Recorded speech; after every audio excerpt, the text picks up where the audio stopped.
pessoal, neste vídeo de revisão vamos falar sobre a função afim. Bom, sobre a função afim nós sabemos que o gráfico de uma função afim sempre será uma reta inclinada. Então nós temos aqui essa reta e uma outra reta, né? São gráficos de uma função afim e nós podemos fazer alguns estudos só olhando para o gráfico.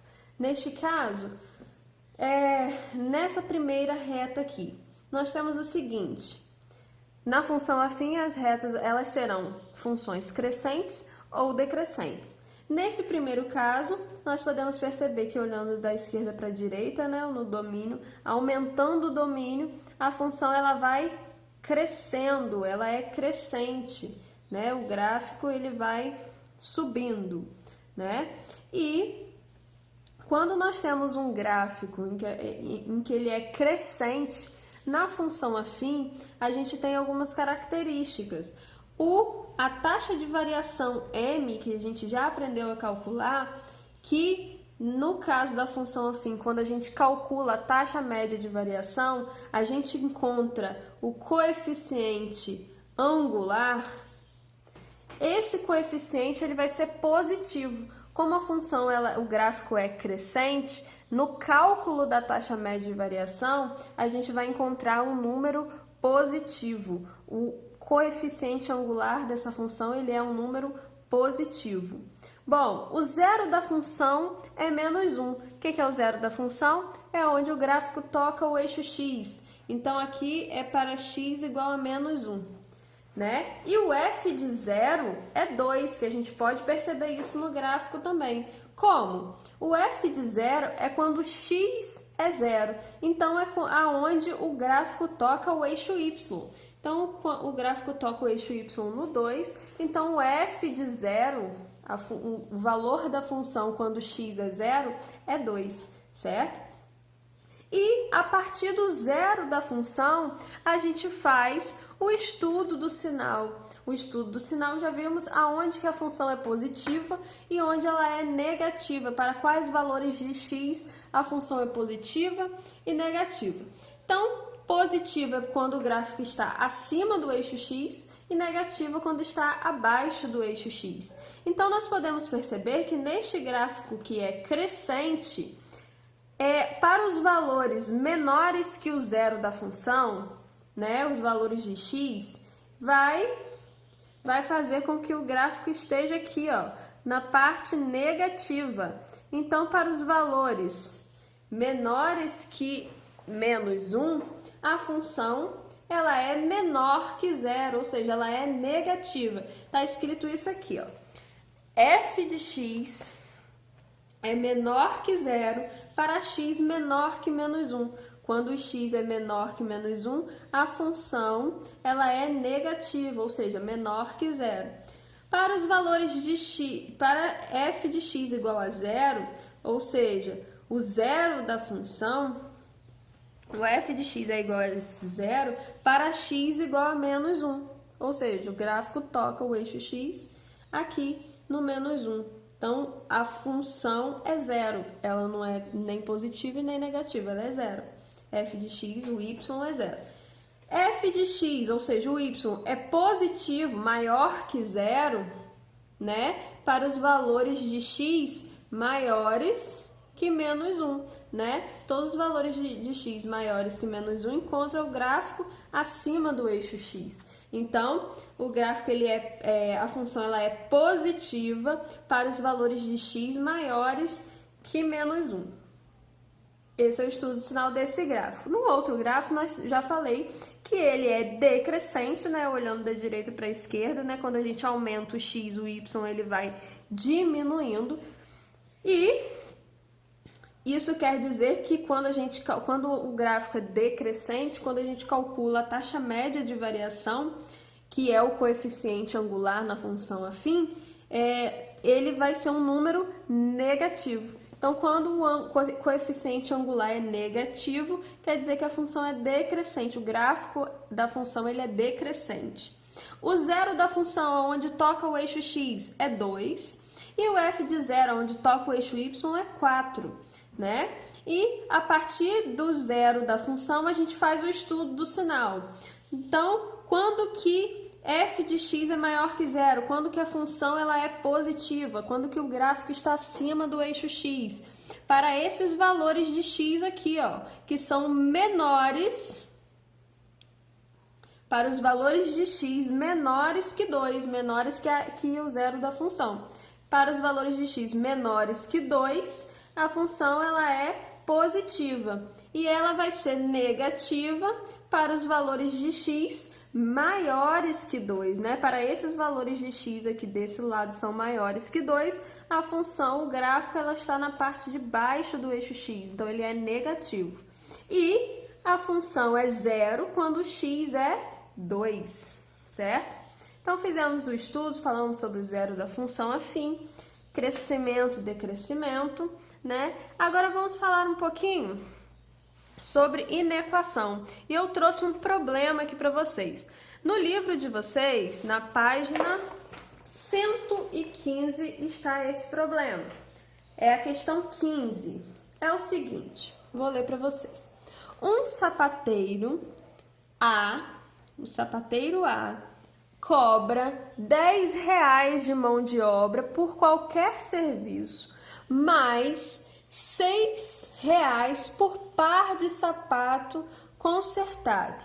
Então, vamos vamos dizer aqui qual é a lei de formação do sapateiro A, da cobrança do sapateiro A.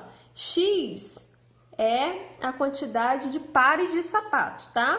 Então, ele cobra o quê? R$10 de mão de obra, mais R$6 por cada par de sapato. Então, se ele tiver um par de sapato, ele vai cobrar 1 vezes 6, 6 mais 10 de mão de obra, R$16. Se forem 2 pares de sapato, 2 vezes 6, 12 mais R$10 de mão de obra, 22. Então, a lei de formação da cobrança do sapateiro A é essa, 10 mais 6x.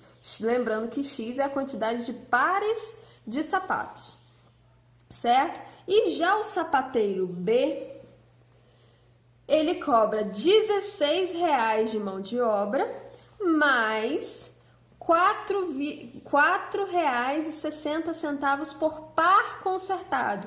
Então, 4,6 vezes x por cada par de sapato consertado. Então, a lei de formação aqui da cobrança do sapateiro B é essa. A pergunta é, a partir de quantos pares de sapato vale a pena optar pelo serviço do sapateiro B? Ou seja, para quantos pares de sapato, a partir de quantos pares de sapato eu trabalhar com o sapateiro B vai valer mais a pena, ou seja, vai sair mais barato para mim, né? Então, se eu quero que o sapateiro B seja mais barato que o sapateiro A, o valor da cobrança do sapateiro B tem que ser menor que o valor da cobrança do sapateiro A, certo? Então, a lei de formação, que a pergunta é, a partir de quantos sapatos, a partir de quantos X eu preciso para que aconteça isso? Então, fazendo isso aqui, isso vira uma inequação, né? Nós temos a sentença de B é 16 mais 4,6x, tem que ser menor que 10 que A, né? 10 mais 6x, né? Então, resolvendo, nós vamos x, tudo que é x para um lado e número para o outro, 4,6x menos 6x é menor que 10 menos 16. Nós vamos ter menos 1,4x menor que menos 6. Multiplicando por menos 1, a gente troca os sinais, tanto do número quanto o sinalzinho que nós temos aqui, porque nós estamos falando de desigualdades. Então, vai ficar 1,4x é maior que 6, certo? Então, x é maior que 6 dividido por 1,4, então x tem que ser maior que aproximadamente 4,28.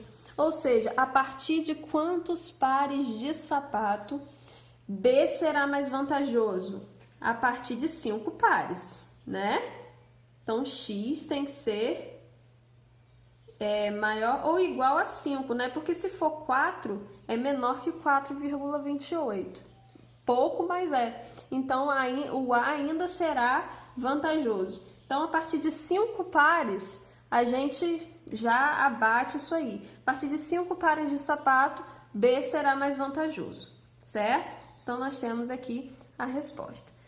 E falando sobre inequação, também, quando a gente trabalha com intervalos, eu preciso que nós temos aqui a inequação quociente, que essa divisão seja maior ou igual a zero.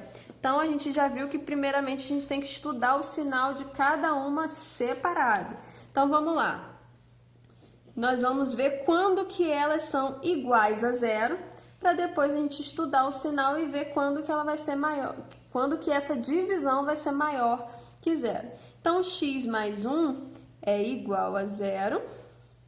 Então, x